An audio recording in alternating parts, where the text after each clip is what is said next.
In the lawsuit, it says that I oiled up this girl and then jumped on her like they do in WWE, use her as a slip and slide. I just had to laugh at that because if I jump on you with my 500 pounds of fat, you ain't surviving that. I will literally crush you. Back in October, we actually reported on a lawsuit that was recently as in Friday, was amended to add Druski and Odell Beckham Jr.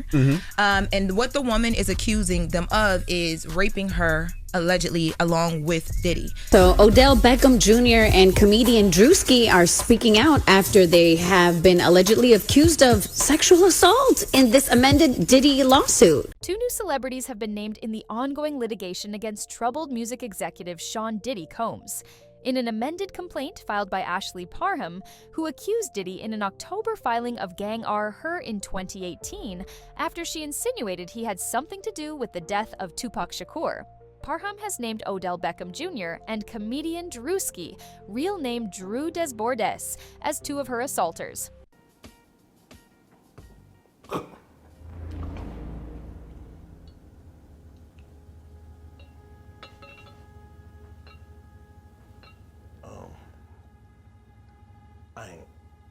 I wouldn't.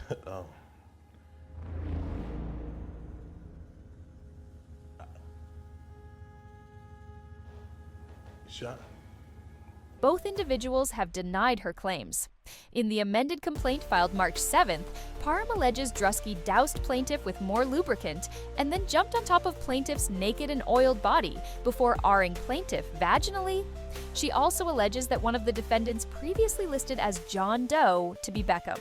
The lawsuit reads, "At some point during this ordeal, plaintiff remembers defendants referring to another defendant Doe as Cornelius and remembered the name because it was so odd and unique. Plaintiff has come to discover the defendant Doe Cornelius, who R-her was defendant Odell. Following the allegations, Druski issued a denial. This allegation is a fabricated lie, the 30-year-old wrote on March 9th on X, formerly Twitter. I wasn't a public figure in 2018. I was broke living with my mom without any connections to the entertainment industry at the time of this allegation, so the inclusion of my name is truly outlandish."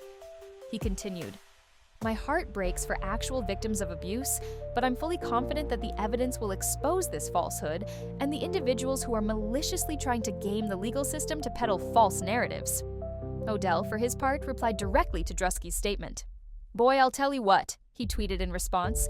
"This world makes absolutely no sense. I am covered by God. He will prevail. I know who I am. I know who you are. Keep your head. That name will be cleared. Shut, stupid." Parham's filing is one of many that have been filed against Diddy, who is currently in jail on charges of racketeering, peachin', and trafficking since his September arrest. The rapper's legal team previously revealed Diddy cannot address every meritless allegation in what has become a reckless media circus. That said, the October 1st statement continued, Mr. Combs emphatically and categorically denies as false and defamatory any claim that he sexually abused anyone, including minors. He looks forward to proving his innocence and vindicating himself in court, if and when claims are filed and served, where the truth will be established based on evidence, not speculation. Federal agents with Homeland Security investigations executed search warrants at Diddy's Los Angeles and Miami properties on March 25th last year. Multiple law enforcement sources confirmed at the time. The sources revealed that the warrant was out of the Southern District of New York, and a spokesperson for HSI New York confirmed that they executed law enforcement actions as part of an ongoing investigation, with assistance from HSY Los Angeles, HSI Miami, and our local law enforcement partners. Law enforcement sources told NBC News the music mogul was in Miami when the search warrants were executed. News about the investigation broke after Diddy faced allegations of sexual misconduct in lawsuits filed by multiple accusers starting in November, with the musician denying the claims. "Sickening allegations have been made against me by individuals looking for a quick payday," he wrote in a December statement posted on Instagram. "Let me be absolutely clear. I did not do any of the awful things being alleged. I will fight for my name, my family, and for the truth."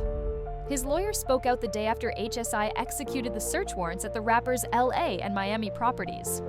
Yesterday, there was a gross overuse of military-level force as search warrants were executed at Mr. Combs' residences. Attorney Aaron Dyer said in a March 26th statement to E! News. There is no excuse for the excessive show of force and hostility exhibited by authorities or the way his children and employees were treated. Dyer noted Combs was never detained but spoke to and cooperated with authorities. Despite media speculation, neither Mr. Combs nor any of his family members have been arrested, nor has their ability to travel been restricted in any way. His lawyer's statement continued, "This unprecedented ambush, paired with an advanced, coordinated media presence, leads to a premature rush to judgment of Mr. Combs and is nothing more than a witch hunt based on meritless accusations made in civil lawsuits." And Dyer expressed Diddy's intent to defend himself. There has been no finding of criminal or civil liability with any of these allegations. He added, "Mr. Combs is innocent and will continue to fight every single day to clear his name." As for what actually went down during the searches, multiple law enforcement sources familiar with the warrant revealed that the authorities with the Department of Homeland Security seized phones from Diddy's home in Miami before he was scheduled to travel to the Bahamas, and several sources familiar with the matter added that guns were discovered during the search. One source familiar with the matter also disclosed 3 women and 1 man were interviewed by prosecutors and investigators from the Southern District of New York about allegations of S-traying, SUL assault, and the solicitation and distribution of illegal narcotics and firearms purportedly tied to Puffy. On the same day, the search warrants were executed at the rapper's Miami and Los Angeles properties.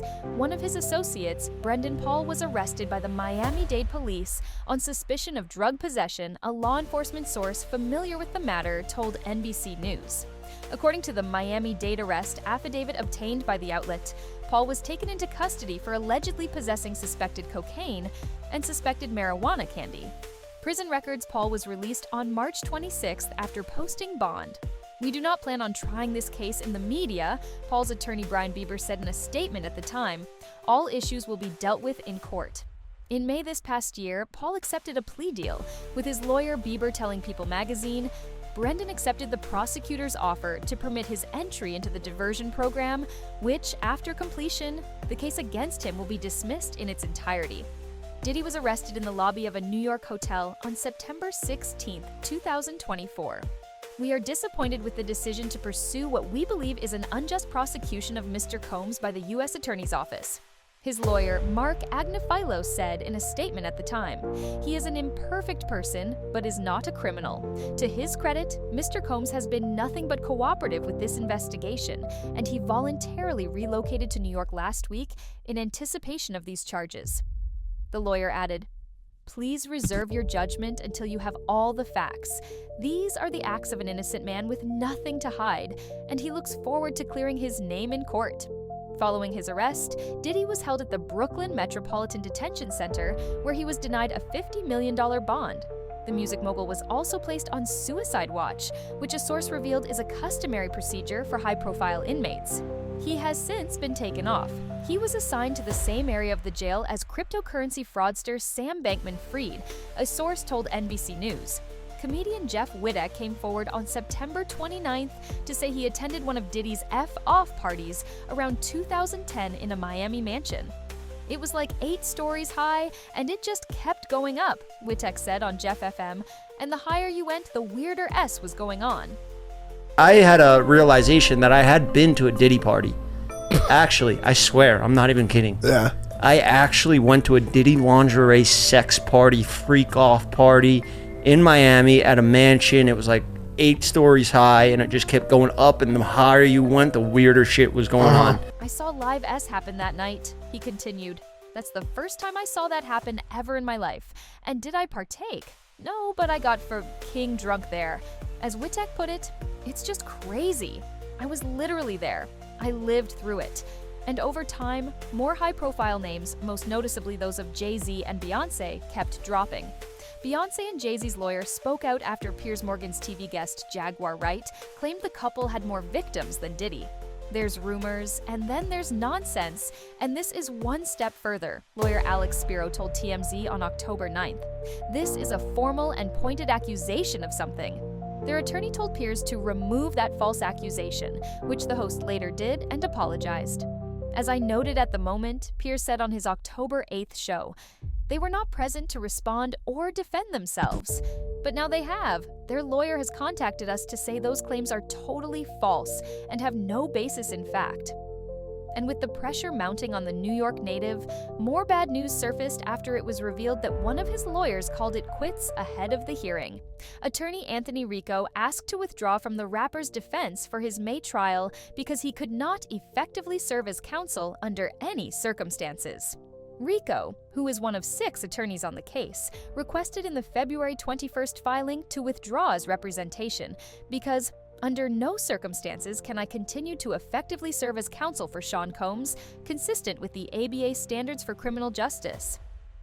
While I am aware that the local rule requires that an application for withdrawal of counsel is supported and granted only upon a showing by affidavit or otherwise of satisfactory reasons for withdrawal, he wrote in the motion, there are sufficient reasons related to the protections afforded by the attorney-client privilege for brevity in my application for withdrawal as counsel in this case.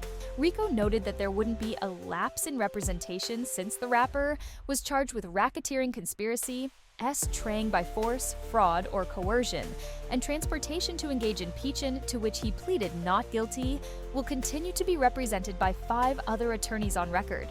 This motion for withdrawal of counsel, if granted, he continued, will not result in a delay of the present schedule for the commencement of jury selection and trial, or the present schedules for briefings of pretrial legal issues. Despite confirming that he and lead counsel Mark Agnifilio discussed the decision, Rico did not expand further on his decision to request to withdraw from the case. Whatever the reason, it seems things are really getting tougher for Diddy, and May will be make or break for him, with the hearing set to commence. And that's it from us today until next time. Thanks for watching.